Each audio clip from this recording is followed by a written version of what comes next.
মাঝরাত 12টা। প্রবল বৃষ্টিতে পুরো শহর ভিজে গেছে। রাস্তার একপাশে দাঁড়িয়ে ছাতা ছাড়াই ফোনে কথা বলছে রাগী স্বভাবের মেয়ে ঈশিতা। মুখে তার স্পষ্ট বিরক্তি। হঠাৎ পিছন থেকে একটি বাইক এসে তার গায়ে কাদার পানি ছিটিয়ে দিল। ঈশিতার আগে চিৎকার করে উঠল। এই, চোখে দেখে বাইক চালাতে পারেন না? বাইকটা কয়েক হাত সামনে গিয়ে থেমে গেল। ছেলেটা হেলমেট খুলে দৌড়ে ফিরে এলো, মুখ ভরা তার হাসি। সরি, একদম ইচ্ছে করে হয়নি।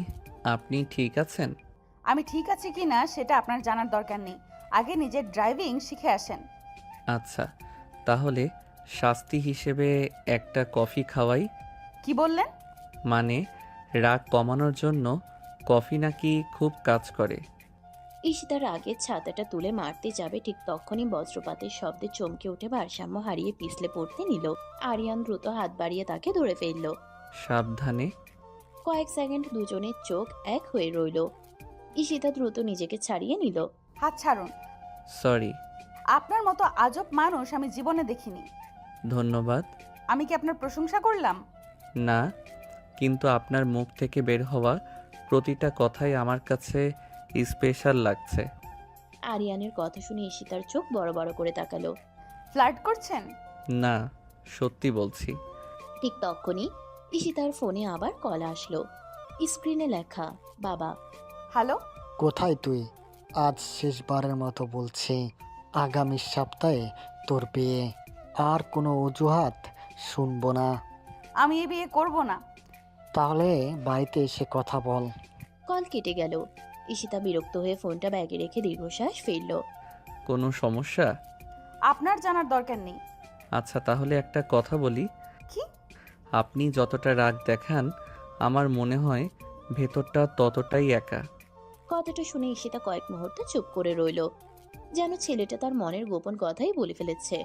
আপনি মানুষকে এত তাড়াতাড়ি বুঝে ফেলেন? না, শুধু আপনার চোখটা অনেক কথা বলে। ঈশিতা কিছু বলার আগেই রাস্তার ওপাশ থেকে একটি কালো গাড়ি এসে থামলো। চারজন লোক দ্রুত নেমে তাদের দিকে এগিয়ে আসতে লাগলো। একজন বলে উঠল, ম্যাম, স্যার আপনাকে এখনই বাসায় নিয়ে যেতে বলেছেন। আমি কোথাও যাব না। জোর করে নিয়ে যেতে হবে। লোকটা ঈশিতার হাত ধরতেই আরিয়ান তার হাত শক্ত করে চেপে ধরল।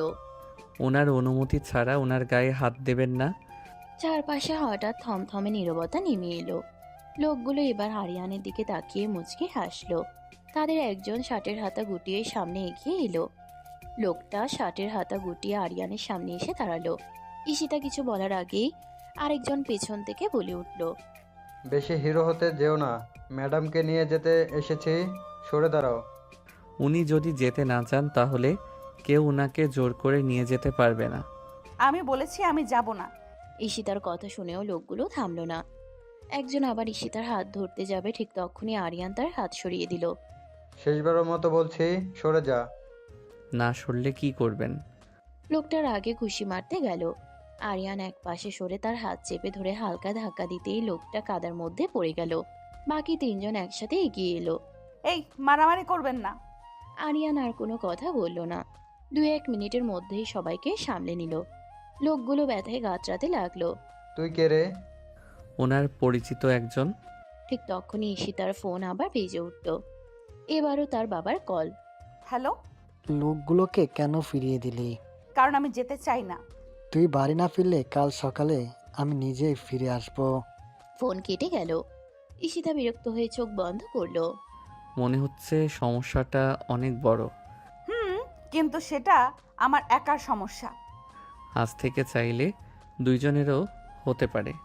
ঈশিতা ব্রুকুচকে তাকালো। আপনি সবসময় এমন কথা বলেন? না, যার জন্য বলতে ইচ্ছা করে শুধু তাকেই বলি। ঈশিতা কিছুক্ষণ চুপ করে থাকলো, তারপর ধীরে ধীরে বলল, আপনি জানেন আমি কাউকে সহজে বিশ্বাস করি না। আমিও চাই না আপনি একদিনে বিশ্বাস করুন, সময় নিয়ে করুন। বৃষ্টি তখনও ঝরছে। ঠান্ডায় ঈশিতা হালকা কেঁপে উঠল। আরিয়ান নিজের জ্যাকেট খুলে তার দিকে বাড়িয়ে দিল। এটা পরে নিন। লাগবে না। জ্বর হলে ওষুধ খাওয়ানোর সুযোগও তো পাবো না। কথাটা শুনে ঈশিতা অজান্তেই হেসে ফেলল। সঙ্গে সঙ্গে আবার মুখ গম্ভীর করে নিল। আপনি খুব বিরক্তিকর। কিন্তু একটু আগে তো হাসলেন। আমি হাসিনি। আচ্ছা, তাহলে আমার চোখের ভুল। ঈশিতা আর কিছু বলল না, ধীরে ধীরে জ্যাকেটটা হাতে নিল। এই তো, রাগী মানুষগুলোর মন আসলে অনেক নরম হয়। বেশি খুশি হবেন না, জ্যাকেট কাল ফেরত দিয়ে দেব। জ্যাকেট ফেরত দিলেও একটা শর্ত আছে। কি শর্ত? তখন এক কাপ কফি আমার সাথে খেতে হবে। ঈশিতা উত্তর দেওয়ার আগেই রাস্তার পাশে একটি কালো গাড়ি এসে থামলো। গাড়ি থেকে নামলো স্যুট পরা এক ভদ্রলোক। তাকে দেখে ঈশিতার মুখের হাসি মিলিয়ে গেল। আপনি এখানে? তোমাকে নিতে এসেছি। আর এই ছেলেটাকে, সেটা আজই জানতে চাই। ভদ্রলোকের গম্ভীর কণ্ঠ শুনে চারপাশ নিস্তব্ধ হয়ে গেল। আরিয়ান ঈশিতার দিকে তাকিয়ে বুঝতে পারল মানুষটাকে দেখে সে সত্যি অস্বস্তিতে পড়েছে। আমাকে নিতে আসার দরকার ছিল না। দরকার ছিল, কারণ তুমি আবারও আমার কথা অমান্য করেছো। স্যার, উনি যদি এখন যেতে না চান? তোমাকে আমি কিছু জিজ্ঞেস করেছি। আরিয়ান চুপ হয়ে গেল। ঈশিতা সামনে এসে দাঁড়ালো। ওর সাথে এইভাবে কথা বলবেন না, ওর কোনো দোষ নেই। তাহলে দোষ কার? এক অচেনা ছেলের সাথে মাঝরাতে রাস্তায় দাঁড়িয়ে আছো। উনি অচেনা হলেও অন্তত জোর করে কোনো সিদ্ধান্ত চাপিয়ে দিচ্ছেন না। কথাটা শুনে ভদ্রলোকের চোয়াল শক্ত হয়ে গেল। শেষবারের মতো বলছি, গাড়িতে ওঠো। না।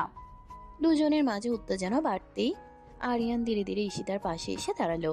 স্যার, রাগ করবেন না, উনি এখন মানসিকভাবে ভালো নেই। আজ ওনাকে একটু সময় দিন। তুমি জানো আমি কে? না, জানার দরকারও নেই। আমি শুধু এইটুকু জানি, কাউকে জোর করলে সে আরও দূরে সরে যায়। ভদ্রলোক কয়েক মুহূর্ত আরিয়ানের দিকে তাকিয়ে রইলেন। তারপর ঠান্ডা গলায় বললেন, তোমার নাম? আরিয়ান।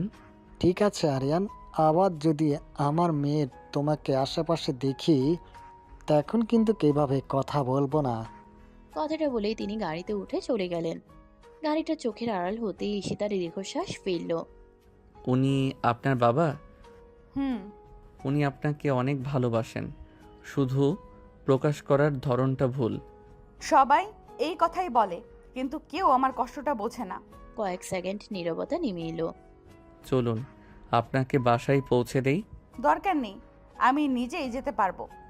জানি পারবেন, তবুও আজকে কেন জানি আপনাকে একা ছাড়তে ইচ্ছে করছে না। ঈশিতা প্রথমবারের মতো আরিয়ানের চোখের দিকে স্থির হয়ে তাকালো।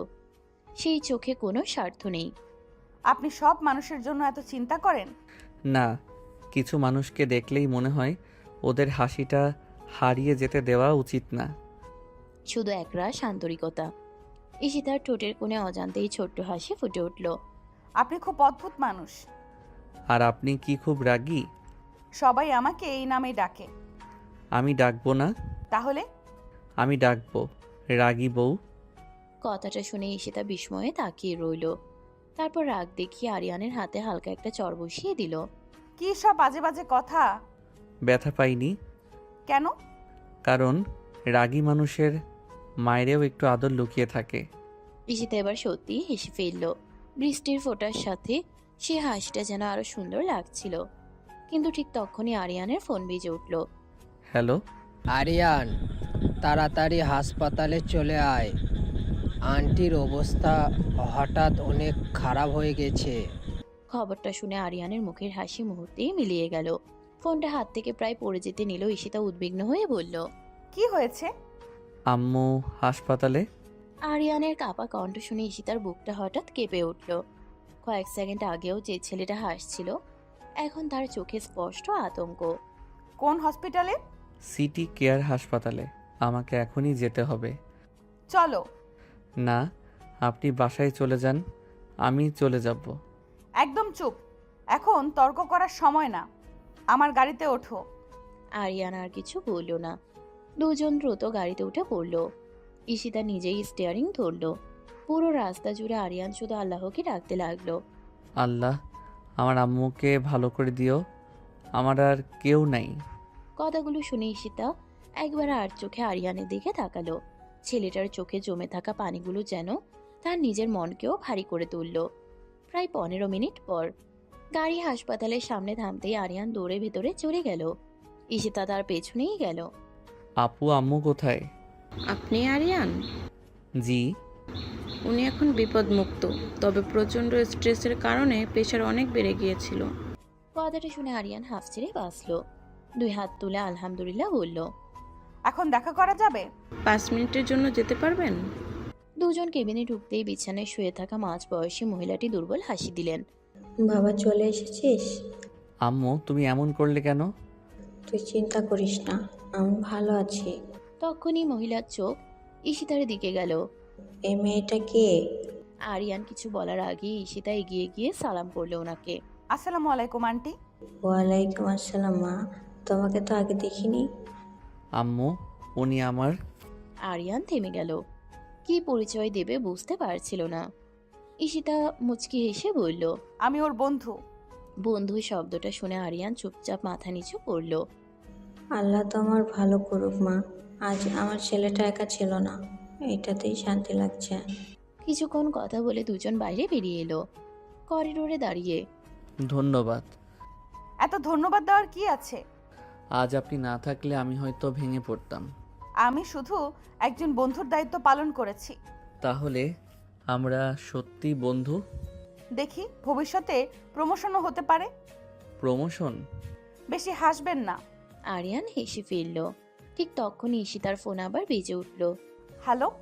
তুমি এখন কোথায়? হাসপাতালে। কার সাথে? একজন বন্ধুর সাথে। আমি 5 মিনিটের মধ্যে হাসপাতালে আসছি। আজ তোমার সেই বন্ধুকে আমি নিজের চোখে দেখতে চাই। ফোন কেটে গেল। ঈশিতা কিছুক্ষণ চুপ করে রইল। কি হয়েছে? বাবা আসছেন। তাহলে আমি চলে যাই? না, আজ পালালে উনি ভাববেন তুমি সত্যি ভুল কিছু করেছো। ঠিক তখনই হাসপাতালের মূল গেটের সামনে একটি কালো গাড়ি এসে থামলো। গাড়ি থেকে ঈশিতার বাবা নামলেন, কিন্তু তিনি একা নন। তার পাশ থেকে নেমে এলো আরেকজন সুদর্শন যুবক। যুবকটা মুচকি হেসে ঈশিতার দিকে তাকিয়ে বলল, অবশেষে দেখা হলো ঈশিতা। আগামী মাসে তো আমাদের এঙ্গেজমেন্ট, তাই না? যুবকটার কথা শুনে আরিয়ান অবাক হয়ে ঈশিতার দিকে তাকালো। ঈশিতার মুখ মুহূর্তেই শক্ত হয়ে গেল। কে বলেছে আপনার সাথে আমার এঙ্গেজমেন্ট হবে? আঙ্কেল তো সব ঠিক করে ফেলেছেন। আঙ্কেল ঠিক করলেই সব হয় না। ঈশিতার বাবা সামনে এগিয়ে এলেন। ঈশিতা, যথেষ্ট হয়েছে। এ হলো রিয়ান, যার সাথে তোমার বিয়ের কথা চলছে। ভাই, আরিয়ান শুধু মাথা নাড়ল। তার বুকের ভেতরটা কেমন যেন মোচড় দিয়ে উঠল।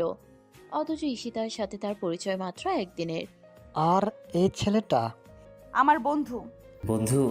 রাত 12টায় বৃষ্টির মধ্যে আবার হাসপাতালের বন্ধুত্বটা বেশ গভীর মনে হচ্ছে। আপনার মন্তব্যের দরকার নেই। রিহান মুচকি হেসে আরিয়ানের সামনে এসে দাঁড়ালো। কি করো ভাই? একটা সফটওয়্যার কোম্পানিতে কাজ করি।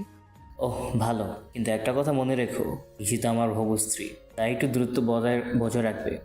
কথাটা শুনে আরিয়ানের মুখের হাসিটা মিলিয়ে গেল। উনি যদি নিজে বলেন আমি আজই দূরে চলে যাব। সবাই এবার ঈশিতার দিকে তাকালো। আমি কাউকে দূরে যেতে বলিনি। তাহলে কি বলতে চাইছো? আমি শুধু এইটুকু বলতে চাই, আমার জীবন নিয়ে সিদ্ধান্ত আমি নিজেই নেব। তুমি সীমা ছাড়িয়ে যাচ্ছ। পরিবেশটা মুহূর্তেই ভারী হয়ে উঠল। ঠিক তখনই একজন নার্স দৌড়ে এসে বলল, আরিয়ান সাহেব, জি। আপনার আম্মু আপনাকে ডাকছেন। আরিয়ান ক্ষমা চেয়ে কেবিনের দিকে চলে গেল। কেবিনে ঢুকতেই, বাবা, জি আম্মু। বাইরে যে মেয়েটা দাঁড়িয়ে আছে ওকে আমার খুব ভালো লেগেছে। আম্মু, আমি মায়ের চোখে মানুষ চিনতে ভুল করি না, মেয়েটা খুব ভালো। আরিয়ান হালকা হেসে মাথা নিচু করল।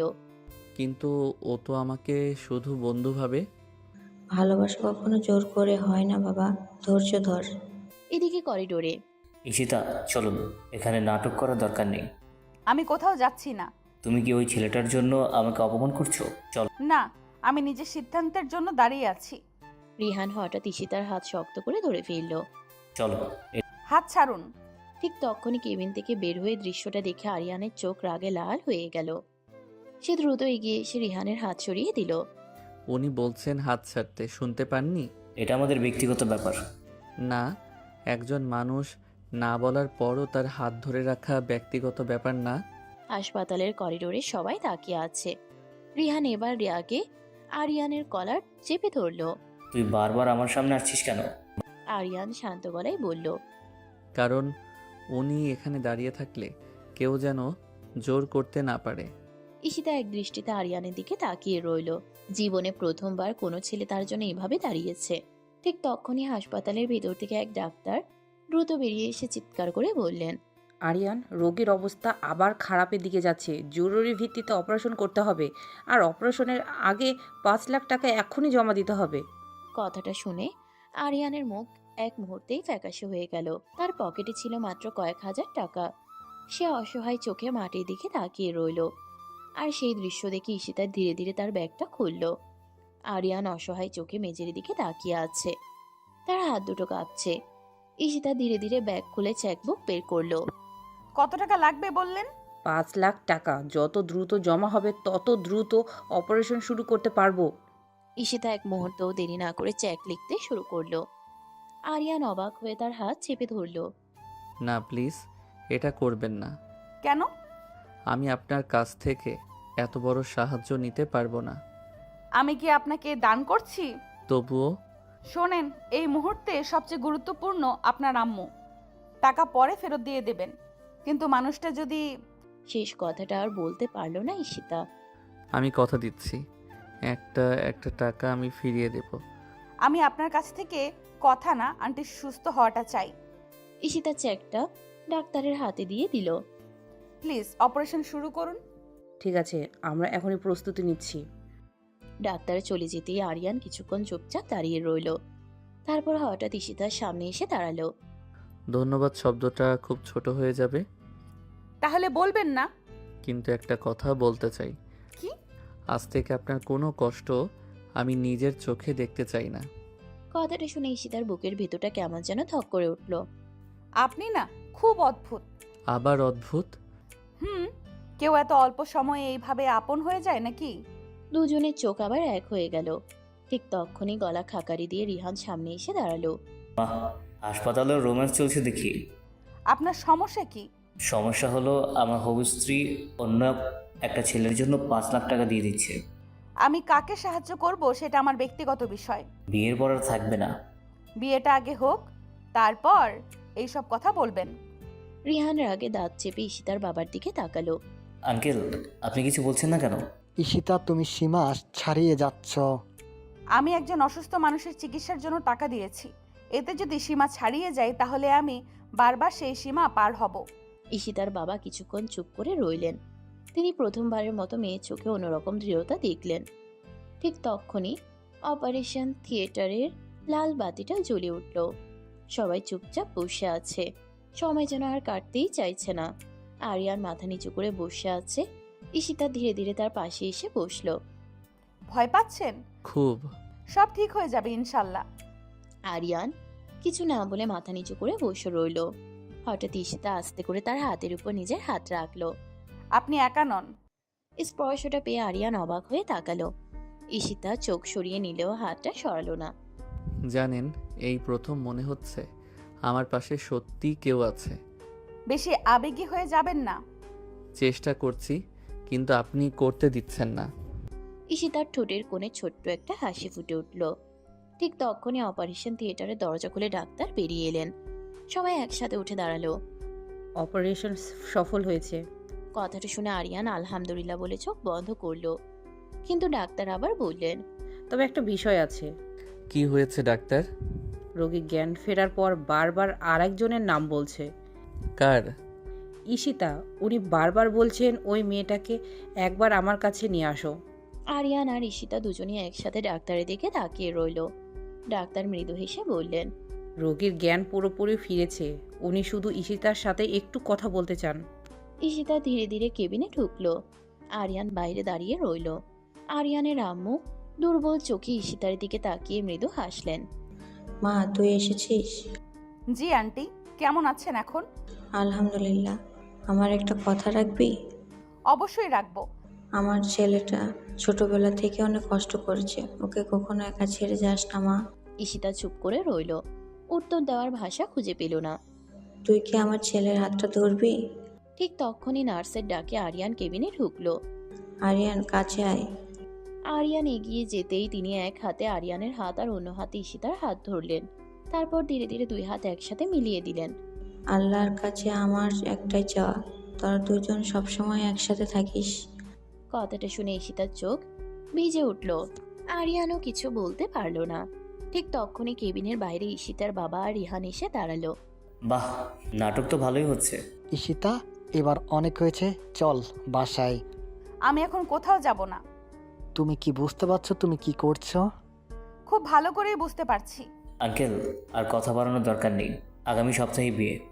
সেই বিয়ে হবে না, কেন? কারণ আমি আপনাকে বিয়ে করব না। পুরো কেবিন নিস্তব্ধ হয়ে গেল। তুমি কি পাগল হয়ে গিয়েছো? যদি একজন ভালো মানুষকে বাঁচানোর জন্য তার পাশে দাঁড়ানোর জন্য পাগল হতে হয়, তাহলে আমি পাগল। তাহলে কাকে বিয়ে করবে? ঈশিতা একবার আরিয়ানের দিকে তাকালো, তারপর দৃঢ় কণ্ঠে বলল, আমি আরিয়ানকে বিয়ে করব। কথাটা শুনে সবাই স্তব্ধ হয়ে গেল। আরিয়ান নিজেও বিশ্বাস করতে পারছিল না। ঈশিতা, আপনি কি বলছেন? সত্যি বলছি। কিন্তু আমি কিছুই দিতে পারবো না আপনাকে। আমি টাকা না, একজন মানুষকে চাই। ঈশিতার বাবা রাগে কাঁপতে লাগলেন। আর যদি এই ছেলেকে বিয়ে করো তাহলে এই বাড়ির দরজা তোমার জন্য চিরদিনের জন্য বন্ধ। দরজা বন্ধ হয়ে গেলে হোক, কিন্তু নিজের বিবেকের দরজা আমি বন্ধ করতে পারবো না। রিহান রাগে হাসপাতাল ছেড়ে বেরিয়ে গেলেন। 2 দিন পর আরিয়ানের আম্মুকে হাসপাতাল থেকে ছেড়ে দেওয়া হয়েছে। তিনি নিজেই বললেন, আমার একটা শেষ ইচ্ছে আছে। কি ইচ্ছে আম্মু? আমি বেঁচে থাকতে তোদের বিয়েটা নিজের চোখে দেখতে চাই। ঈশিতা চুপচাপ মাথা নিচু করে দাঁড়িয়ে রইল। আমিও রাজি। সেদিন বিকেলে খুব ছোট করে কাছের একটি মসজিদের ইমামকে ডেকে আনা হলো। উপস্থিত ছিল শুধু আরিয়ানের আম্মু, ঈশিতার বড় ভাই আর কয়েকজন সাক্ষী। কন্যা ঈশিতা, আপনি কি স্বেচ্ছায় আরিয়ানকে আপনার স্বামী হিসেবে কবুল করেছেন? আলহামদুলিল্লাহ, কবুল করছি। আবার বলুন। কবুল করছি। তৃতীয়বার। কবুল করছি। আরিয়ানের চোখ ভিজে গেল। বর আরিয়ান, আপনি কি স্বেচ্ছায় ঈশিতাকে আপনার স্ত্রী হিসেবে কবুল করেছেন? আলহামদুলিল্লাহ, কবুল করছি। আবার বলুন। কবুল করছি। তৃতীয়বার। কবুল করছি। দোয়া শেষ হতেই আরিয়ানের আম্মু চোখ মুছলেন। আজ মনে হচ্ছে আল্লাহ আমার সব দোয়া কবুল করে নিয়েছেন। ঈশিতা ধীরে ধীরে আরিয়ানের পাশে এসে দাঁড়ালেন। ঈশিতা ধীরে ধীরে আরিয়ানের পাশে এসে দাঁড়ালো। আজ থেকে আপনি শুধু ঈশিতা নন, তাহলে? আমার পুরো পৃথিবী। আরিয়ান আস্তে করে বলল। ঈশিতা লজ্জায় মুচকে হাসলো। আস্তে করে আরিয়ানের হাতটা ধরে ফেললো। আপনি আমি আমার সবচেয়ে সুন্দর সিদ্ধান্ত। দুজন একে অপরের দিকে তাকিয়ে রইল। দুজন নতুন এক জীবনের শুরু হলো তাদের ভালোবাসার হাত ধরে। বিয়ের সব আনুষ্ঠানিকতা শেষ। ঈশিতা আর আরিয়ান পাশাপাশি দাঁড়িয়ে আছে, দুজনের চোখে অন্যরকম এক শান্তি। ঠিক তখনই আরিয়ানের আম্মু মুচকি হেসে বললেন, এভাবে দাঁড়িয়ে থাকবি নাকি? বউকে নিয়ে বাসায় যাবি না? আরিয়ান লজ্জা পেয়ে মাথা চুলকাতে লাগলো। বাসা তো খুব ছোট আম্মু। ছোট হলে সমস্যা কোথায়? আপনি কষ্ট পাবেন। একটা কথা বলবো? হুম। আপনার সাথে থাকলে কষ্ট আমার কাছে সুখ মনে হয়। কথাটা শুনে আরিয়ানের বুকের ভিতরটা কেঁপে উঠল। সে চুপচাপ ঈশিতার দিকে তাকিয়ে রইল। আচ্ছা, এখন তোদের রোমাঞ্চ পরে করিস, আগে আমাকে বাসায় নিয়ে চল। তিনজন একসাথে বাসায় চলে গেল। ছোট্ট 2 রুমের বাসা, কিন্তু ঘরটা পরিষ্কার পরিচ্ছন্ন। ঈশিতা চারদিকে তাকিয়ে মৃদু হেসে বলল, জানেন, আমার এত বড় বাড়িতে থেকেও কখনো এত শান্তি লাগেনি। সত্যি? কারণ এখানে অভিনয় নেই। আরিয়ান কিছু বলল না, শুধু মুচকি হাসলো। ঠিক তখনই আরিয়ানের আম্মু বললেন, ঈশিতা মা, আমার আলমারিতে একটা শাড়ি আছে, ওটা পরে আয় তো। এখনই আসছি আম্মু। কয়েক মিনিট পর ঈশিতা হালকা গোলাপি রঙের শাড়ি পরে বের হলো। ভেজা চুলগুলো কাঁধে ছড়িয়ে আছে তার। আরিয়ান তাকিয়ে থেকেই ভুলে গেল যে চোখ নামাতে হয়। এইভাবে কি দেখছেন? একটা কথা বলবো? বলুন। আপনাকে আজ অসম্ভব সুন্দর লাগছে। ঈশিতার গাল লাল হয়ে গেল। মিথ্যা প্রশংসা করতে হবে না।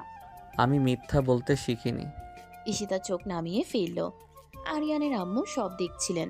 তিনি হাসতে হাসতে বললেন, আমি একটু ওষুধ খেয়ে ঘুমাই, তোরা গল্প কর। আম্মু নিজের রুমে চলে যেতেই ঘরে নীরবতা নেমে এলো। চা খাবেন? আপনি বানাতে পারেন? খুব ভালো পারি। তাহলে আজ আপনার হাতের চা খেতে চাই। কিছুক্ষণ পর দুজন বারান্দায় পাশাপাশি বসে চা খেতে লাগলো। হালকা বাতাসে ঈশিতার চুল বারবার উড়ে এসে আরিয়ানের মুখে লাগছিল। আরিয়ান আস্তে করে চুলগুলো কানের পাশে গুজে দিল। ঈশিতা একটু চমকে উঠল। কি করছেন? বারবার মুখে লাগছিল। আর যদি আবার লাগে? তাহলে আবার সরিয়ে দেব। ঈশিতা মুচকি হেসে কাপের দিকে তাকিয়ে রইল।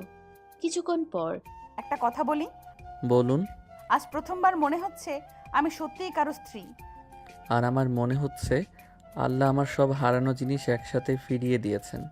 ঈশিতা ধীরে ধীরে নিজের হাতটা আরিয়ানের হাতের উপর রাখলো। একটা প্রতিশ্রুতি দিবেন?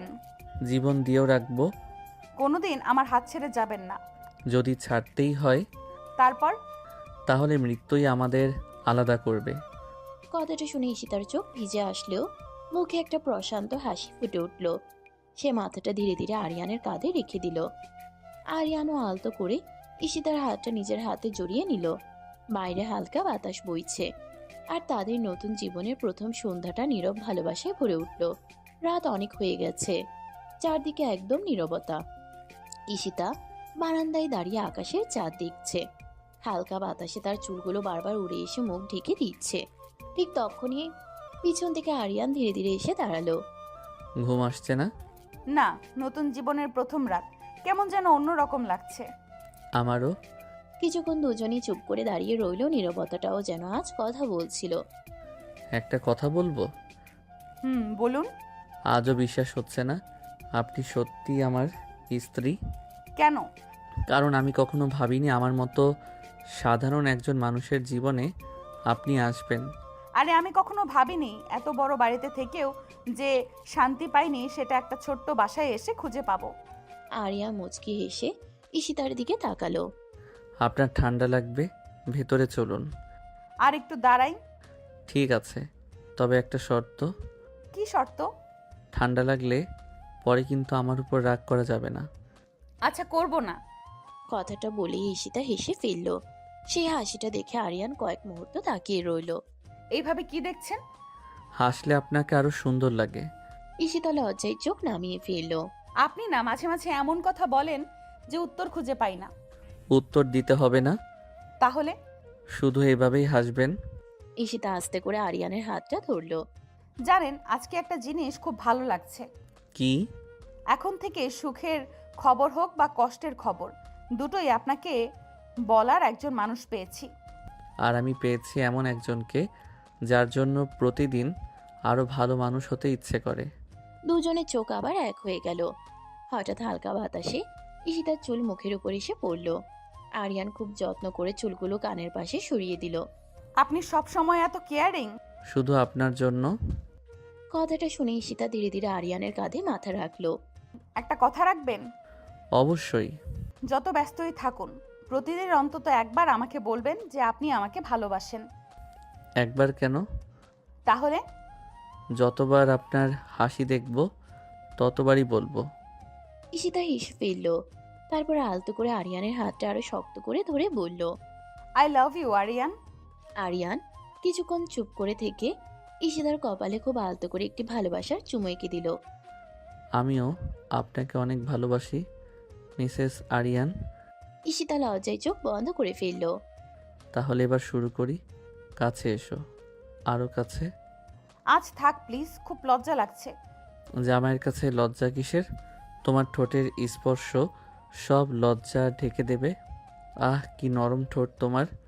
মনে হচ্ছে সারা জীবন এই ঠোঁটের সাথে লেগে থাকি। আরিয়ান ঈশিতার ঠোঁট কামড়ে ধরল। পাগলের মতো কামড়াতে লাগলো। ঈশিতার একদিকে যেমন ব্যথা লাগছে, তেমন অন্যরকম আনন্দও অনুভূত হচ্ছে। চোখ বন্ধ করে পুরোটা সময় অনুভব করতে লাগলো। আরিয়ান ঈশিতার আঁচল সরিয়ে ফেলল। ব্লাউজের বোতামে হাত দিতে গেলে ঈশিতা আরিয়ানের হাত ধরে ফেলল। উফ, ছাড়ো, কি করছো এসব? আর পারছি না, আজ এ পর্যন্তই থাক। হাত সরাও বলছি। আজকে কোনো বাধা শুনবো না। কতগুলো দিন এই রাত 3টার জন্য অপেক্ষা করেছি। তোমার শরীরের প্রতিটি জায়গায় আজ আমার ভালোবাসার স্পর্শ এঁকে দেব। আরিয়ান আরো শক্ত করে ঈশিতার বুক চেপে ধরল। ঈশিতা চরম সুখে জোরে জোরে নিঃশ্বাস নিতে থাকলো। আরিয়ান এক হাতে ঈশিতার বুকে আদর করতে থাকলো আর পাগলের মতো চুমু খেতে লাগলো। ঈশিতা আরিয়ানের মাথায় হাত দিয়ে তার বুকে চেপে ধরলো আর মিটিমিটি হাসতে লাগলো।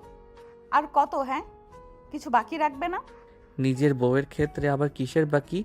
যা আছে সবই তো আমার। আরে পাগল, সকাল হয়ে গেছে, এবার তো ছাড়ো। আরো সময় আছে এসব করার। কি আর করার? কথা বলতে বলতেই তো অর্ধেক রাত পার করে ফেলেছিলাম। এজন্যই আর এখন কিছু করার সময় নেই। যাও তাহলে পাগলি, গোসল করে ফেলো। হ্যাঁ, সেটাই বলছিলাম, একেবারে গোসল করে বের হই। যাই তাহলে। এই শোনো, তোমার ঠোঁট কিন্তু অনেক মজার। ইস, কি মজা খেতে, প্রতিদিন খেতে চাই। শখ কত, আর খাওয়া যাবে না, যা খেয়েছো এনাফ। না না, সেটা হবে না। আচ্ছা শোনো, তুমি এখন তাহলে গোসলে যাও, আমি একটু ঘুমিয়ে নেই। পরদিন সকাল, জানালার ফাঁক দিয়ে সূর্যের আলো ঘরে ঢুকছে। ঈশিতার ঘুম ভাঙতেই সে অনুভব করলো তার হাতের উপর কারো হাত রাখা। চোখ খুলে দেখলো আরিয়ান পাশেই ঘুমিয়ে আছে। ঘুমের মধ্যেও তার মুখে একটা শান্ত হাসি। ঈশিতা কিছুক্ষণ চুপ করে আরিয়ানের দিকে তাকিয়ে রইল। এই মানুষটা এত কষ্টের পরও কিভাবে এত শান্ত থাকতে পারে? ঈশিতা ধীরে করে উঠে বসতে গেল, কিন্তু আরিয়ানের ঘুম ভেঙে গেল। কোথায় যাচ্ছেন? আপনি জেগে গেলেন? আপনি পাশে না থাকলে ঘুম ভেঙে যায়। ঈশিতা অবাক হয়ে তাকালো। এত সকালে এত কথা শিখলেন কোথায়? বিয়ের পর বুঝলাম বউকে খুশি রাখার জন্য একটু বেশি কথা বলতেও হয়। ও তাই নাকি? তবে একটা সমস্যা আছে। কি সমস্যা? আমার বউ খুব রাগী। আমি রাগী? তবে তবে রাগ করলে আরো বেশি সুন্দর লাগে। ঈশিতা মুখ ঘুরিয়ে হাসি লুকানোর চেষ্টা করলো। আপনি আমাকে সবসময় এভাবে বোকা বানান। না, আমি শুধু সত্যি কথা বলি। ঠিক তখনই আরিয়ানের আম্মু দরজায় এসে দাঁড়ালেন। তোমরা কি সকাল থেকে গল্পই করবে নাকি নাস্তাও খাবে? দুজনেই লজ্জা পেয়ে গেল। আম্মু আপনি বসুন, আমি নাস্তা তৈরি করছি। তুমি? কেন, আমি পারবো না? পারবে না বলিনি, শুধু ভাবছি এত বড় বাড়ির মেয়ে রান্নাঘরে দাঁড়াবে। আম্মু, বড় বাড়ি দিয়ে কি হয়? নিজের মানুষগুলোর জন্য কিছু করতে পারাটাই তো আসল। কথাটা শুনে আরিয়ানের আম্মুর চোখ ভিজে উঠল। আল্লাহ তোকে সুখী করুক মা। ঈশিতা রান্নাঘরে চলে গেল। কিছুক্ষণ পর আরিয়ানও পেছনে পেছনে গেল। আপনি এখানে কি করছেন? সাহায্য করতে এসেছি। আপনি রান্না পারেন? ডিম ভাজতে পারি। বাহ, অনেক বড় যোগ্যতা। আপনার জন্য এটা দিয়ে শুরু করি। ঈশিতা হাসতে লাগলো। আরিয়ানও হাসতে হাসতে ডিম ভাজতে শুরু করলো। হঠাৎ আরিয়ানের হাতে একটু গরম তেল ছিটকে পড়লো। হাত দেখান। ঈশিতা তাড়াতাড়ি আরিয়ানের হাত ধরে পানি দিয়ে দিল। এত চিন্তা করছেন কেন? কারণ আপনি আমার। কথাটা বলি ঈশিতা থেমে গেল। নিজের মুখের কথা নিজেই বুঝতে পেরে লজ্জা পেল। আরিয়ান মুচকি হাসলো। আবার বলবেন? কি? কিছু না। আপনি অনেক দুষ্টু হয়ে গেছেন। আপনার ভালোবাসাই হয়েছি। দুজনের হাসির শব্দ পুরো ছোট্ট ঘরটাকে ভরে দিল। ঠিক তখনই দরজায় কড়া নাড়ার শব্দ হলো। আরিয়ান দরজা খুলতেই সামনে একজনকে দেখে থমকে গেল। আপনি এখানে? দরজার সামনে দাঁড়িয়ে আছে ঈশিতার বাবা। আমার মেয়ের সাথে কিছু কথা আছে। আরিয়ান আর ঈশিতা দুজনেই একে অপরের দিকে তাকালো। এতদিন পর প্রথমবার ঈশিতার বাবাকে দেখে নতুন এক অজানা আশঙ্কা তৈরি হলো। দরজার সামনে ঈশিতার বাবা দাঁড়িয়ে আছেন। মুখে আগের মতো রাগ নেই, বরং এক ধরনের ক্লান্তি আর অনুশোচনা দেখা যাচ্ছে। আরিয়ান কিছুক্ষণ চুপ করে দেখে সরে দাঁড়ালো। ভিতরে আসুন আঙ্কেল। ঈশিতার বাবা ঘরের ভিতরে ঢুকলেন। ছোট্ট ঘরটা চারদিকে তাকিয়ে দেখলেন। তারপর তারা চোখ গিয়ে থামলো ঈশিতা আর আরিয়ানের দিকে। তোমরা ভালো আছো? জি বাবা। অনেকদিন পর বাবার মুখে নিজের জন্য এত নরম স্বর শুনে ঈশিতার চোখ ভিজে উঠল। আমি জানি আমি তোমার সাথে অনেক অন্যায় করেছি। বাবা। না মা, আজ আমাকে বলতে দাও। তিনি ধীরে ধীরে সোফায় বসে পড়লেন। আমি সবসময় ভেবেছি তোমার জন্য আমি সবসময় ভালো সিদ্ধান্তই নিচ্ছি, কিন্তু কখনো বুঝিনি তোমার মনের কথাটা শোনার দরকার ছিল। ঈশিতা চুপ করে তার বাবার দিকে তাকিয়ে রইল। যেদিন হাসপাতালে দেখলাম এই ছেলেটা নিজের কষ্ট ভুলে তোমার পাশে এসে দাঁড়িয়ে আছে, সেদিন বুঝেছি মানুষ বড় হয় টাকায় না, মন দিয়ে। আরিয়ান মাথা নিচু করে দাঁড়িয়েছিল। আরিয়ান। জি আঙ্কেল। আমার মেয়েকে কষ্ট দিও না। কখনো না। আর একটা কথা। বলুন। আমার মেয়েটা বাইরে থেকে অনেক শক্ত, কিন্তু ভিতরে খুব অভিমানী। ওর রাগ দেখলে বুঝবে আসলে ও কষ্ট পেয়েছে। আরিয়ান মৃদু হেসে ঈশিতার দিকে তাকালো। সেটা আমি বুঝে গেছি আঙ্কেল। কি বুঝেছেন? আপনার রাগের পিছনেও যে অনেক ভালোবাসা লুকিয়ে থাকে। ঈশিতা চোখ বড় বড় করে আরিয়ানের দিকে তাকালো। আপনি আমার বাবার সামনেও আমাকে লজ্জা দিতে ছাড়বেন না? সত্যি কথা বললে লজ্জা লাগে নাকি? ঈশিতার বাবা প্রথমবারের মতো দুজনকে দেখে হেসে ফেললেন। তোমাদের দুজনকে দেখে মনে হচ্ছে আমার ভয় পাওয়ার কোনো কারণ নেই। ঠিক তখনই আরিয়ানের আম্মু ঘর থেকে বেরিয়ে এলেন। কে এসেছে বাবা? ঈশিতার বাবা উঠে দাঁড়ালেন। বিআই সাহেব, আপনার কাছে একটা কথা বলতে এসেছি। বলুন। আমার মেয়েকে আপনার ছেলের হাতে দিয়ে আমি নিশ্চিন্ত। কথাটা শুনে আরিয়ানের আম্মুর চোখে পানি চলে এলো। আল্লাহ আমাদের সন্তানদের সুখী করুক। সবাই কিছুক্ষণ চুপ করে রইল। কিছুক্ষণ পর ঈশিতার বাবা চলে যাওয়ার পর ঈশিতা বারান্দায় দাঁড়িয়েছিল। আরিয়ান ধীরে ধীরে তার পাশে এসে দাঁড়ালো। মন খারাপ? না। মিথ্যা বলছেন। আপনি এত কিছু বোঝেন কিভাবে? কারণ এখন থেকে আপনার হাসি আর কষ্ট দুটোই আমার দায়িত্ব। ঈশিতা মৃদু হেসে তাকালো। জানেন, আগে মনে হতো আমি একাই সব সামলাতে পারি। এখন এখন মনে হয় পাশে একজন থাকলে পথটা অনেক সহজ হয়। আরিয়ান আস্তে করে ঈশিতার হাত ধরলো। তাহলে একটা কথা মনে রাখবেন। কি? যত ঝড়ই আসুক আপনার হাতটা আমি ছাড়বো না। ঈশিতা কিছু না বলে আরিয়ানের হাতটা শক্ত করে ধরলো। ঠিক তখনই আরিয়ানের ফোন বেজে উঠল। আরিয়ান ফোনের দিকে তাকিয়ে থেমে গেল। অপরিচিত একটা নম্বর থেকে কল এসেছে। হ্যালো। ও পাশ থেকে একটি কণ্ঠ শুনে আরিয়ানের মুখের হাসি মুহূর্তেই হারিয়ে গেল। আরিয়ান, তুই কি সত্যিই ভাবছিস সব শেষ হয়ে গেছে? আরিয়ান চুপ করে গেল। ঈশিতা চিন্তিত মুখে তার দিকে তাকালো। কে ফোন করেছে? আরিয়ান কোনো উত্তর দিল না, কারণ সে বুঝতে পারল তাদের নতুন জীবনের সামনে আবারও পুরনো কোনো ঝড় আসতে চলেছে। আরিয়ানের মুখের হাসি হঠাৎ মিলিয়ে গেল। অপরিচিত কণ্ঠটা তার পুরনো কিছু স্মৃতি মনে করিয়ে দিল। আপনি কে? আমাকে ভুলে গেছিস নাকি আরিয়ান? এত তাড়াতাড়ি সব ভুলে গেলি? আরিয়ান কিছুক্ষণ চুপ করে রইল। ঈশিতা বুঝতে পারল এই ফোনের ওপাশের মানুষটা আরিয়ানের জন্য সাধারণ কেউ না। আরিয়ান, কে ফোন করেছে? আরিয়ান ফোনটা কেটে দিয়ে কিছুক্ষণ নিজের দিকে তাকিয়ে রইল। আমাকে বলবেন না? কিছু বিষয় আছে যেগুলো বলতে গেলে পুরনো কষ্টগুলো আবার সামনে চলে আসে। আর আপনি কি ভাবেন একা একা সব কষ্ট সহ্য করবেন? আরিয়ান ঈশিতার দিকে তাকালো। তার চোখে অভিমান আর ভালোবাসা দুটোই ছিল। আমি চাই না আমার কারণে আপনার জীবনে কোনো সমস্যা আসুক। আমার জীবনে সমস্যা আসবে কিনা সেটা আমি ঠিক করব, আপনি না। ঈশিতা, শুনুন, বিয়ের আগে আপনি একা ছিলেন, কিন্তু এখন না। এখন আপনার কষ্টের ভাগ নেওয়ার জন্য আমি আছি। ঈশিতার কথাগুলো শুনে আরিয়ানের চোখে পানি জমে উঠল। যে মানুষটা সারা জীবন নিজের কষ্ট লুকিয়ে রেখেছে, আজ প্রথমবার কেউ তার কষ্ট বুঝতে চাইছে। আপনি জানেন ছোটবেলায় একটা মানুষ আমাকে বলেছিল আমি কোনোদিন ভালো কিছু করতে পারবো না। আর এখন? এখন মনে হয় আমি পারবো, কারণ কেউ একজন আমার উপর বিশ্বাস করে। ঈশিতা মুচকে হাসলো। সেই বিশ্বাসটা যেন কখনো ভাঙেন না। চেষ্টা করব না, প্রতিজ্ঞা করছি। ঠিক তখনই আবার আরিয়ানের ফোন বেজে উঠল। একই নম্বর। এবার ছাড়ুন। না। কেন? কারণ আমি ভয় পাচ্ছি। আপনি ভয় পাচ্ছেন? কারণ ওই মানুষটা আমার অতীত আর আমি আপনার বর্তমান। কথাটা শুনে আরিয়ানের ফোনটা হাতে নিল। ঈশিতার দিকে তাকিয়ে কল রিসিভ করলো। বলুন। অবশেষে ধরলি। ভাবছিলাম বিয়ের পর বউয়ের ভালোবাসা সব ভুলে গেছিস। আপনার কি দরকার? তোর সাথে দেখা করতে চাই। আমার কোনো আগ্রহ নেই। কিন্তু আমার আছে, কারণ তোর কাছে এমন একটা সত্য আছে যেটা জানলে তোর বউও তোকে ক্ষমা করবে না। আরিয়ানের মুখের রং বদলে গেল। কি হয়েছে?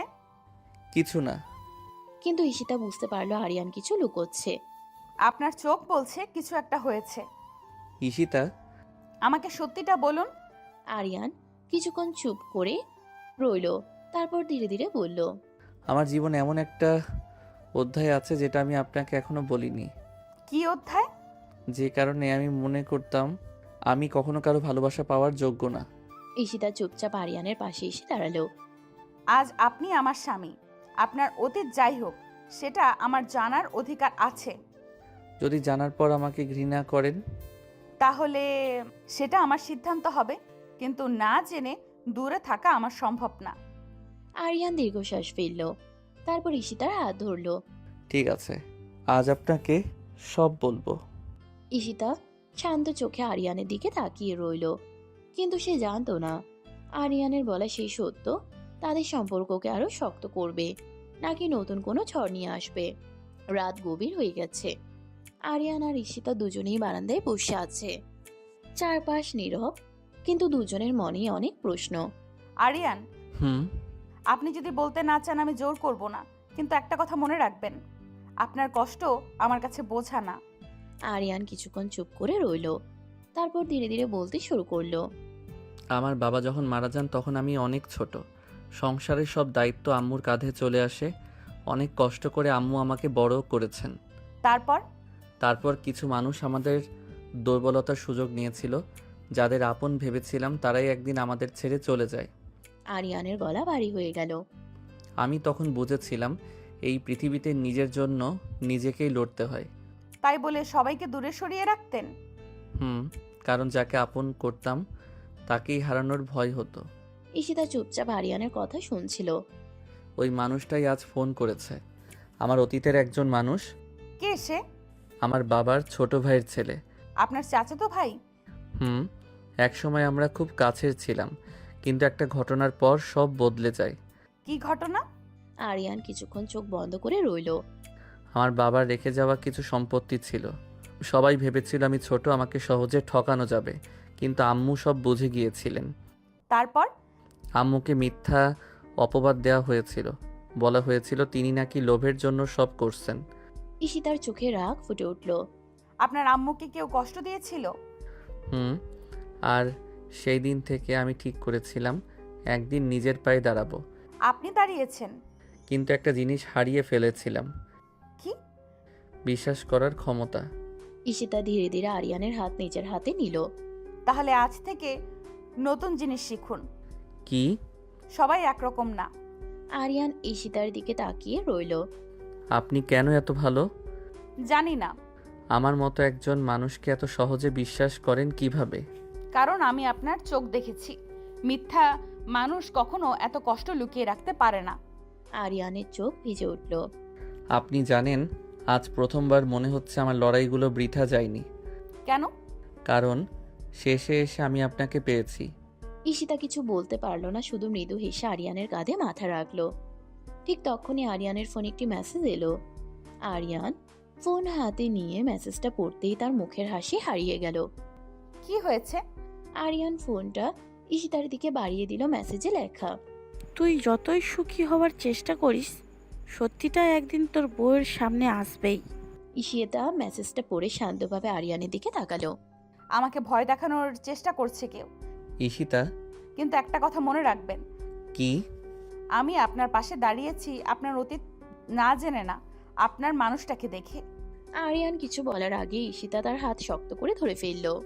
এবার আপনার অতীত যদি ফিরে আসে, আমরা দুজন মিলে তার সামনে দাঁড়াবো। আরিয়ান প্রথমবার অনুভব করলো সে আর একা নয়।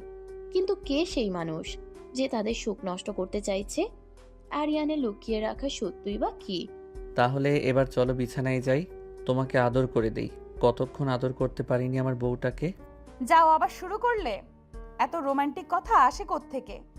এত হট বউ থাকলে তো রোমান্টিকতা এমনিই চলে আসবে। আরিয়ান পেছন থেকে এসে তাকে জড়িয়ে ধরে, চুলগুলো সরিয়ে ঘাড়ে চুমু দিতে থাকে, কানের চুল সরিয়ে চুমু দিতে থাকে। এক হাতে ঈশিতার পুরো শরীরে স্পর্শ করে, আরেক হাতে ঈশিতাকে চেপে ধরে রাখে যাতে সে নড়তে না পারে। আরো কাছে এসো, আদরে আদরে ভরিয়ে দাও আমাকে। হঠাৎ করে ঈশিতার শরীরে ঝড় বয়ে গেল। পিছন দিকে ফিরে এক ঝটকায় আরিয়ানের শার্ট খুলে ফেলল। আরিয়ানকে শক্ত করে জড়িয়ে ধরল। ঈশিতার শরীরের প্রতিটি ভাঁজ আরিয়ান ফিল করলো। এক হাতে ঈশিতার কোমর চেপে ধরলো, আরেক হাতে চুল। তোমার নিঃশ্বাস ফিল করতে পারি। এত জোরে নিঃশ্বাস নিচ্ছ কেন? ভালোবাসার মানুষ কাছে থাকলে এরকমই হয়। চলো বিছানায় যাই, তোমাকে মন ভরে দেখি। চাইলে তো বউকে কোলে নিয়েও বিছানায় ফেলে দেওয়া যায়। আচ্ছা ম্যাম, এই ছিল আপনার মনে।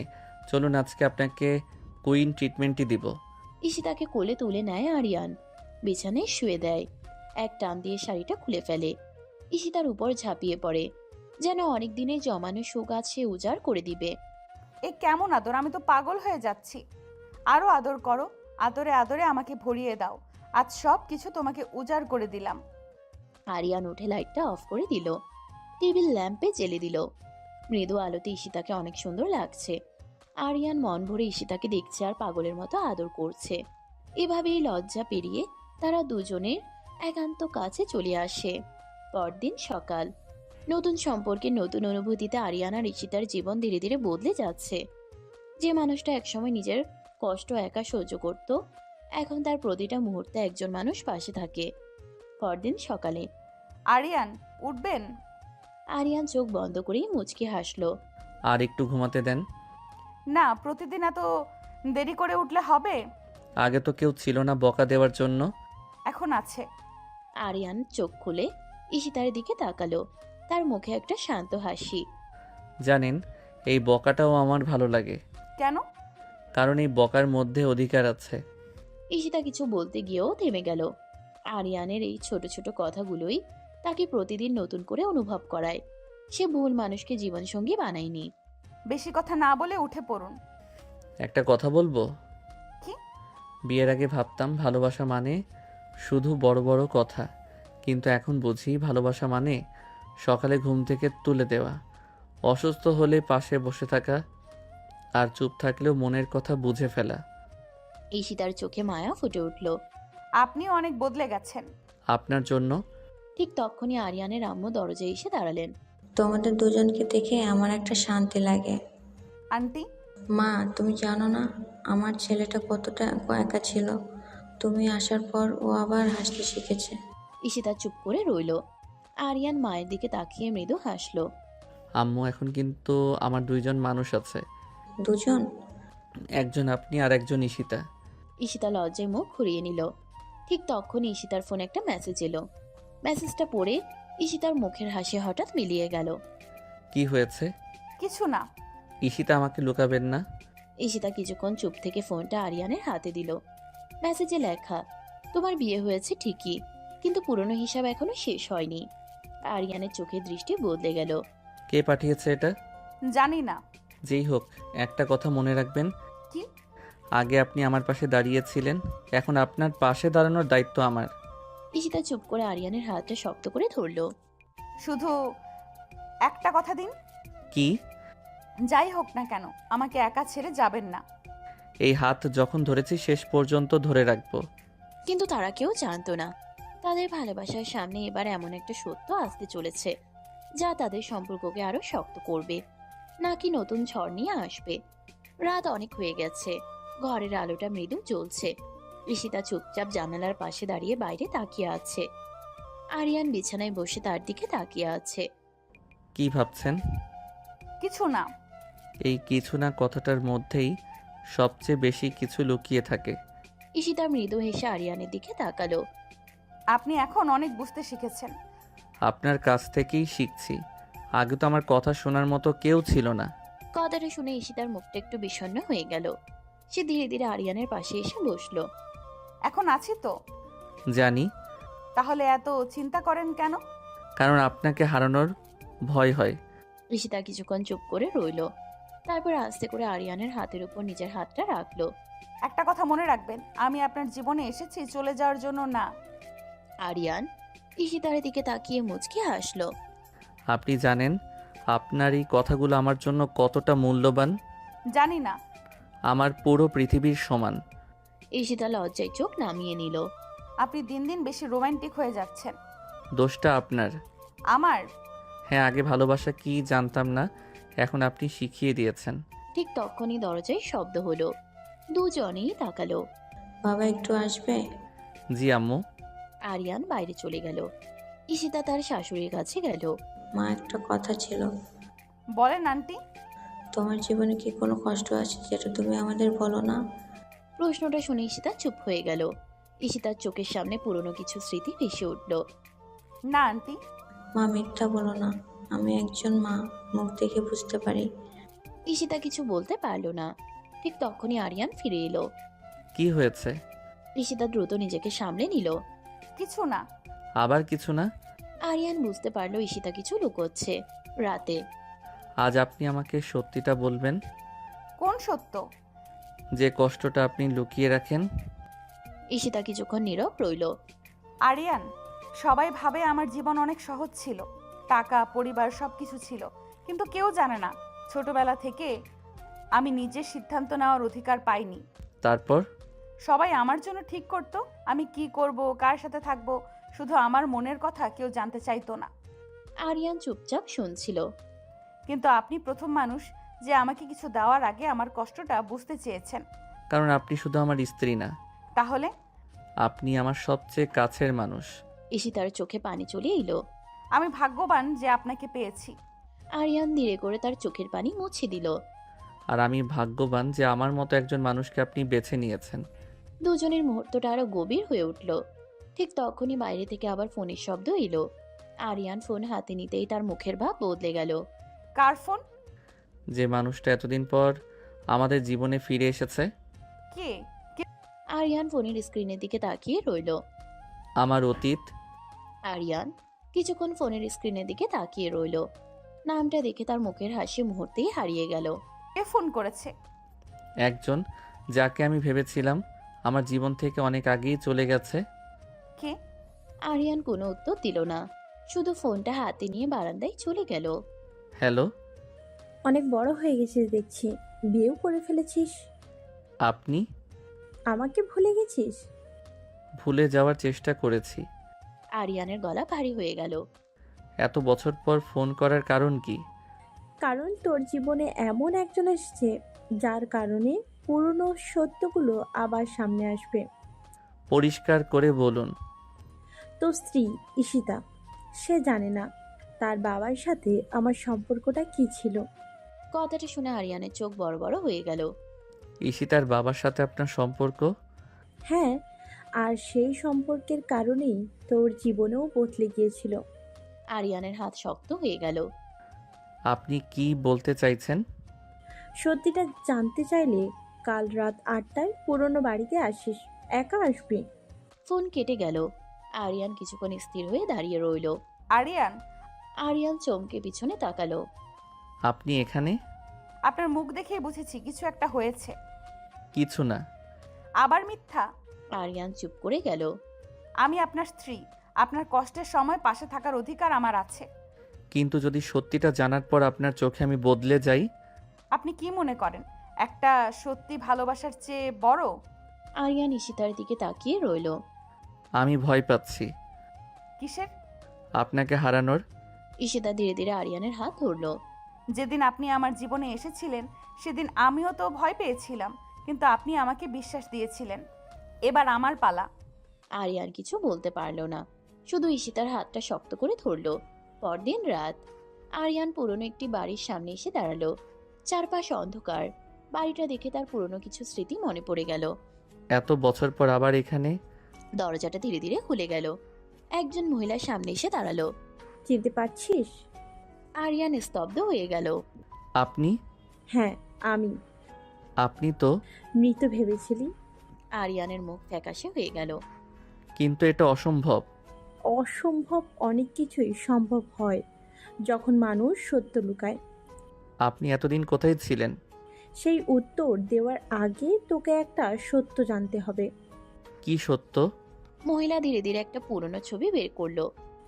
তোর আর ঈশিতার বিয়ে কোনো কাকতালীয় ঘটনা না। আরিয়ানের চোখ ছবিটার দিকে আটকে গেল। ছবিতে দেখা যাচ্ছে বহু বছর আগে আরিয়ানের পরিবার আর ঈশিতার পরিবারের একসাথে একটি ছবি। এটা? হ্যাঁ, তোর আর ঈশিতার পরিবারের সম্পর্ক অনেক পুরনো। কিন্তু কেন আমাকে কেউ কিছু বলেনি? কারণ কিছু মানুষ চেয়েছিল তোমরা কখনো সত্যিটা জানতে না পারো। ঠিক তখনই পেছন থেকে আরেকজনের কণ্ঠ ভেসে এলো। কারণ সত্যিটা বের হলে অনেকের মুখোশ খুলে যাবে। আরিয়ান দ্রুত পিছনে তাকালো। সেখানে দাঁড়িয়ে থাকা মানুষটাকে দেখে তার চোখ বড় বড় হয়ে গেল। আপনি? আরিয়ান অবাক হয়ে তাকিয়ে রইল। সামনে দাঁড়িয়ে থাকা মানুষটাকে দেখে তার মুখ থেকে কোনো কথা বের হলো না। আপনি এখানে? লোকটা ধীরে ধীরে সামনে এগিয়ে এলো। মুখে ছিল একটা অদ্ভুত শান্ত হাসি। হ্যাঁ আরিয়ান, কারণ এই গল্পের কিছু অংশ এখনো তোমার অজানা। আপনি এতদিন কোথায় ছিলেন আর কেন সবাইকে মনে করতে দিলেন আপনি নেই? লোকটা কিছুক্ষণ চুপ করে রইল। কারণ আমি বেঁচে থাকলে কিছু মানুষ তাদের পরিকল্পনা সফল করতে পারতো না। কার পরিকল্পনা? ঠিক তখনই আগের সেই মহিলা একটা পুরনো ফাইল টেবিলের উপর রাখলো। এই ফাইলের মধ্যে এমন কিছু প্রমাণ আছে যা তোমার পুরো জীবন বদলে দেবে। আমি কিছুই বুঝতে পারছি না। বুঝবে, কিন্তু তার আগে একটা কথা জানতে হবে। কি? তোমার আর ঈশিতার দেখা হওয়া, বিয়ে হওয়া সব কিছুই আসলে ভাগ্যের খেলা ছিল না। আরিয়ান অবাক হয়ে তাকিয়ে রইল। তাহলে? কেউ একজন চেয়েছিল তোমরা দুজন একে অপরের জীবনে আসো। কে? মহিলা ধীরে ধীরে ফাইলটা খুলল। ভিতরে থাকা একটি চিঠি আরিয়ানের হাতে দিল। তাই তোমার বাবার লেখা। আরিয়ানের হাত কেঁপে উঠল। আমার বাবা? হ্যাঁ, মৃত্যুর আগে উনি এই চিঠিটা রেখে গিয়েছিলেন। আরিয়ান ধীরে ধীরে চিঠিটা খুলল। চিঠিতে লেখা, আরিয়ান, যদি কখনো এই চিঠি তোমার হাতে আসে তাহলে বুঝবে সত্যিটা জানার সময় এসেছে। তোমার জীবনে যে মানুষটা আসবে তাকে কখনো হারিয়ে ফেলো না, কারণ সেই মানুষটাই তোমার ভাঙা জীবনকে পূর্ণ করবে। আরিয়ানের চোখে পানি চলে এলো। বাবা জানতেন? হ্যাঁ, উনি ঈশিতার পরিবারকে অনেক আগে থেকেই চিনতেন। কিন্তু ঈশিতার পরিবার কেন কিছু জানে না? মহিলা চুপ করে গেল। মহিলা ধীরে ধীরে বলল, বলুন। কারণ ঈশিতার বাবার কাছ থেকে একটা সত্য লুকানো হয়েছে। কি সত্য? ঈশিতার মায়ের মৃত্যুর পেছনে যে ঘটনা ছিল সেটা দুর্ঘটনা ছিল না। কথাটা শুনে আরিয়ানের শরীর শিউরে উঠল। আপনি কি বলছেন? হ্যাঁ, আর সেই ঘটনার সাথে তোমার পরিবারের একজন জড়িত ছিল। আরিয়ানের চোখে অবিশ্বাস। কে? যার নাম জানলে তুমি সবচেয়ে বেশি কষ্ট পাবে। ঠিক তখনই আরিয়ানের ফোন বেজে উঠল। স্ক্রিনে ঈশিতার নাম দেখে সে কিছুটা শান্ত হলো। হ্যালো, আপনি কোথায়? আমি। মিথ্যা বলবেন না, আপনার গলায় বুঝতে পারছি কিছু হয়েছে। আরিয়ান চোখ বন্ধ করলো। ঈশিতা, আমি একটা সত্য জানতে পেরেছি। কি সত্য? এমন একটা সত্য যেটা হয়তো আমাদের জীবন বদলে দিতে পারে। আমি আসছি। না, আপনি আসবেন না। কেন? কারণ আমি ভয় পাচ্ছি। আরিয়ান, যদি সত্যিটা আমাদের আলাদা করে দেয়। ফোনের ওপাশে কিছুক্ষণ নীরবতা। তারপর ঈশিতা ধীরে করে বলল, যে সম্পর্ক সত্যি ভালোবাসার উপরে দাঁড়িয়ে থাকে তাকে কোনো সত্যি আলাদা করতে পারে না। আরিয়ানের চোখে পানি চলে এলো। আপনি যেখানে আছেন ঠিকানা পাঠান, আমি আসছি। ফোন কেটে গেল। ঈশিতা আসছে। হ্যাঁ। তাহলে প্রস্তুত হও, কারণ আজ রাতে শুধু সত্য প্রকাশ হবে না। মহিলা ফাইলের শেষ পাতাটা আরিয়ানের সামনে রাখলো। পাতায় একটি নাম লেখা। আরিয়ান নামটা দেখে জমে গেল। এটা হতে পারে না। কিন্তু এটাই সত্য। আরিয়ানের হাতে থাকা কাগজটা কাঁপতে লাগলো, কারণ সেই নামটা ছিল ঈশিতার নিজের পরিবারের একজনের। কাগজটার দিকে তাকিয়ে আরিয়ান কিছুক্ষণ নিস্তব্ধ হয়ে দাঁড়িয়ে রইল। তার চোখে অবিশ্বাস, কষ্ট আর রাগ একসাথে ফুটে উঠল। এটা অসম্ভব। সত্য কখনো কখনো অসম্ভব মনে হয় আরিয়ান। না, আমি বিশ্বাস করি না। ঈশিতার পরিবার এমন কিছু করতে পারে না। আরিয়ানের গলার দৃঢ়তা শুনে মহিলা কিছুক্ষণ চুপ করে রইল। তুমি ঈশিতাকে ভালোবাসো, তাই তুমি তার পরিবারকে বিশ্বাস করতে চাচ্ছ, কিন্তু সত্যিটা জানার অধিকার তোমার আছে। প্রমাণ কোথায়? মহিলা ফাইল থেকে আরো কিছু কাগজ বের করলো। এগুলো দেখো। আরিয়ান একের পর এক কাগজ দেখতে লাগলো। পুরনো রিপোর্ট, কিছু ছবি আর কিছু স্বাক্ষর করা কাগজ। এগুলো এত বছর ধরে লুকিয়ে রাখা হয়েছে? হ্যাঁ। কিন্তু কেন? কারণ কিছু মানুষ নিজের ভুল ঢাকার জন্য অন্যের জীবন নষ্ট করতেও পিছপা হয় না। ঠিক তখনই দরজায় শব্দ হলো। আরিয়ান দ্রুত পিছনে ফিরে তাকালো। সেখানে ঈশিতা দাঁড়িয়ে আছে। আরিয়ান। আরিয়ানের চোখে পানি দেখে ঈশিতার বুকটা কেঁপে উঠল। কি হয়েছে? আপনি এখানে কেন এসেছেন? কারণ আপনি একা কষ্ট পাচ্ছিলেন। ঈশিতা ধীরে ধীরে আরিয়ানের কাছে এগিয়ে এলো। আমাকে বলুন, যদি এমন কিছু জানেন যা জানার পর আমাকে ঘৃণা করবেন। আপনি কি সত্যি মনে করেন একটা সত্যি আমার ভালোবাসার চেয়ে বড়? কথাটা শুনে আরিয়ানের চোখ ভিজে গেল। আপনার পরিবারের ব্যাপারে কিছু সত্য জানতে পেরেছি। আমার পরিবার? হ্যাঁ। আরিয়ান কাগজগুলো ঈশিতার হাতে দিল। ঈশিতা ধীরে ধীরে সব পড়তে লাগলো। কয়েক মুহূর্তের মধ্যেই তার মুখের রং বদলে গেল। না। ঈশিতা, এটা হতে পারে না। ঈশিতার হাত কাঁপতে লাগলো। আমার বাবা এমন কিছু করতে পারেন না। আমিও চাই না এটা সত্যি হোক। দুজনেই চুপ করে রইল। তোমাদের দুজনের জন্য এই সত্য জানা জরুরি ছিল। আপনি এত কিছু জানলেন কিভাবে? মহিলা কিছুক্ষণ চুপ করে থাকলেন। কারণ আমিও সেই ঘটনার একজন সাক্ষী। সাক্ষী? হ্যাঁ, তোমার মায়ের মৃত্যুর আগের রাত আমি সব দেখেছিলাম। ঈশিতার চোখ বড় হয়ে গেল। আপনি আমার মায়ের কথা জানেন? শুধু জানি না, শেষ সময়ে তোমার মা আমাকে একটা দায়িত্ব দিয়ে গিয়েছিলেন। কি দায়িত্ব? মহিলা ধীরে ধীরে একটা ছোট বাক্স বের করলেন। এটা তোমার মায়ের। বাক্সটা হাতে নিয়ে ঈশিতার চোখে পানি চলে এলো। এত বছর এটা কোথায় ছিল? এমন জায়গায় যেখানে কেউ খুঁজে পাবে না। ঈশিতা কাপা হাতে বাক্সটা খুলল। ভেতরে ছিল একটা পুরনো চিঠি। ঈশিতা চিঠিটা খুলতেই মায়ের হাতের লেখা দেখতে পেল। মা? চিঠির প্রথম লাইন পড়ে ঈশিতার চোখ দিয়ে পানি গড়িয়ে পড়তে শুরু করলো। চিঠিতে লেখা ছিল, ঈশিতা, যদি কখনো এই চিঠি তোমার হাতে আসে তাহলে বুঝবে আমি যে সত্য লুকিয়ে রেখেছিলাম সেটা জানার সময় হয়ে এসেছে। আরিয়ান আর ঈশিতা দুজনেই নিঃশব্দে চিঠিটার দিকে তাকিয়ে রইল। অপারেশনের পর কয়েকদিন কেটে গেছে। আরিয়ানের আম্মু এখন অনেকটাই সুস্থ। ঈশিতা প্রতিদিনের মতো নিজের হাতে ওনার যত্ন নিচ্ছে। আরিয়ান দূর থেকে সবকিছু দেখছে। তার চোখে কৃতজ্ঞতা আর ভালোবাসা দুটোই স্পষ্ট। তুমি এত কিছু করছো কেন? আবার সেই একই প্রশ্ন? কারণ আমি এখনো বিশ্বাস করতে পারি না কেউ আমার জন্য এতটা করতে পারে। আমি কি শুধু তোমার জন্য করছি? তাহলে? উনি আমারও মা এখন। আরিয়ান মুচকি এসে ঈশিতার দিকে তাকালো। জানো, আগে ভাবতাম আমার জীবনে সুখ বলে কিছু নেই। আর এখন? এখন মনে হয় আল্লাহ আমার সব কষ্টের বিনিময়ে তোমাকে দিয়েছেন। ঈশিতা লজ্জায় অন্যদিকে তাকিয়ে নিল।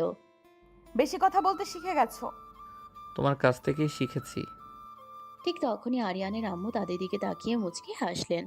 তোমাদের দুজনকে দেখে এমন একটা কথা মনে হয়। কি মা?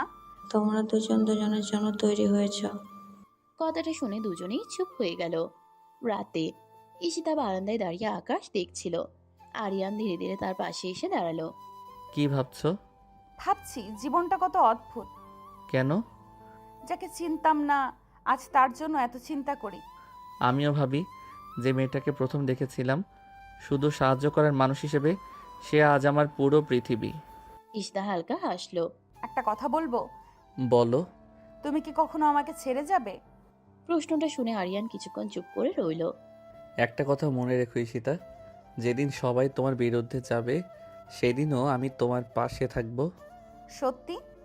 হ্যাঁ, কারণ তুমি শুধু আমার স্ত্রী না, তুমি আমার জীবনের সেই মানুষ যে আমাকে আবার বাঁচতে শিখিয়েছে।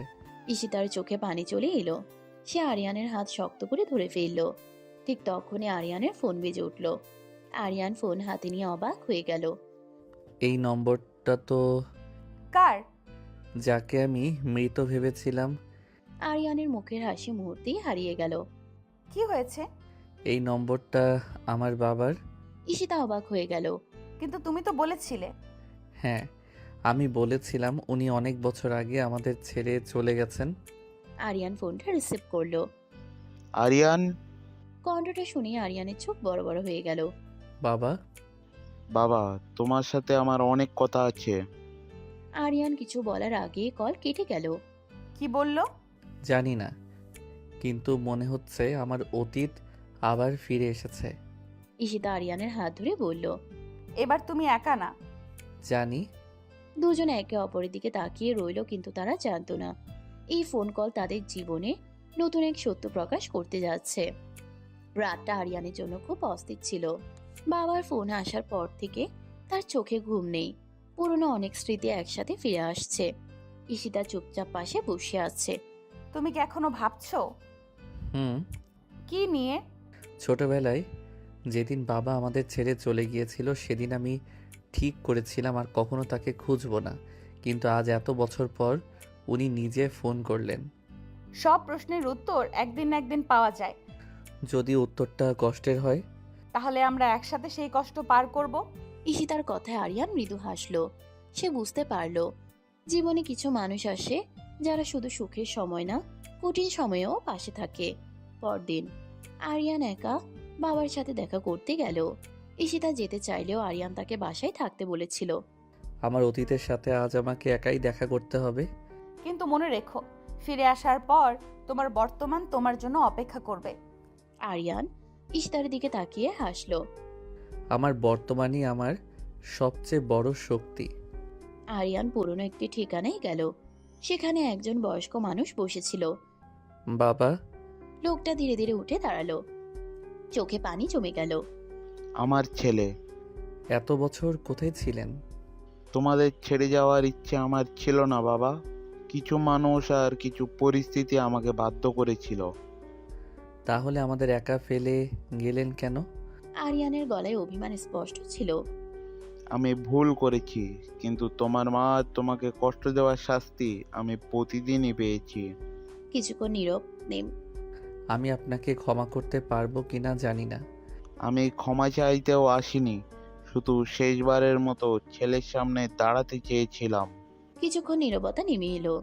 আরিয়ান চুপ করে রইল। ঠিক তখনই ঈশিতার সামনে এসে দাঁড়ালো। তুমি এখানে? তুমি ভাবলে আমি জানবো না তোমার কষ্টের সময় আমি দূরে থাকবো? আরিয়ানের বাবা ঈশিতার দিকে তাকিয়ে মুচকি হাসলেন। তুমি নিশ্চয়ই ঈশিতা, যে মেয়ের কথা শুনেই বুঝেছি আমার ছেলে আবার হাসতে শিখেছে। বাবা, পুরনো কষ্ট ধরে রাখলে নতুন সুখগুলো হারিয়ে যায়। কথাটা শুনে আরিয়ানের বাবা চোখ মুছে নিলেন। কয়েকদিন পর আরিয়ানের বাবা ধীরে ধীরে তাদের জীবনের অংশ হয়ে গেলেন। পুরনো ভুলগুলো ঠিক করা সম্ভব না হলেও নতুন সম্পর্কগুলো আবার তৈরি হতে লাগলো এক সন্ধ্যায়। কি ভাবছো? ভাবছি জীবনটা আসলেই অদ্ভুত। কেন? যে ছেলেটা একদিন ভেবেছিল তার পাশে কেউ নেই, আজ তার একটা পরিবার আছে। ঈশিতা হাসলো। আর এই সব কিছুর পেছনে একজন মানুষ আছে। কে? আমার রাগী, জেদি কিন্তু সবচেয়ে ভালো মনের স্ত্রী। আমি কি রাগী? অনেক। আর সুন্দরও। ঈশিতা লজ্জা পেয়ে অন্যদিকে তাকালো।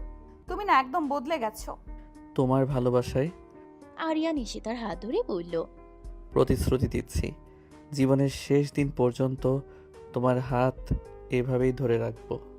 আমিও। দুজনের চোখে ছিল ভালোবাসা, বিশ্বাস আর একসাথে পথ চলার প্রতিশ্রুতি। কখনো কখনো জীবন আমাদের এমন মানুষের সাথে পরিচয় করিয়ে দেয় যাদের আমরা খুঁজিনি, কিন্তু তারাই হয়ে যায় আমাদের সবচেয়ে বড় প্রাপ্তি। সমাপ্ত।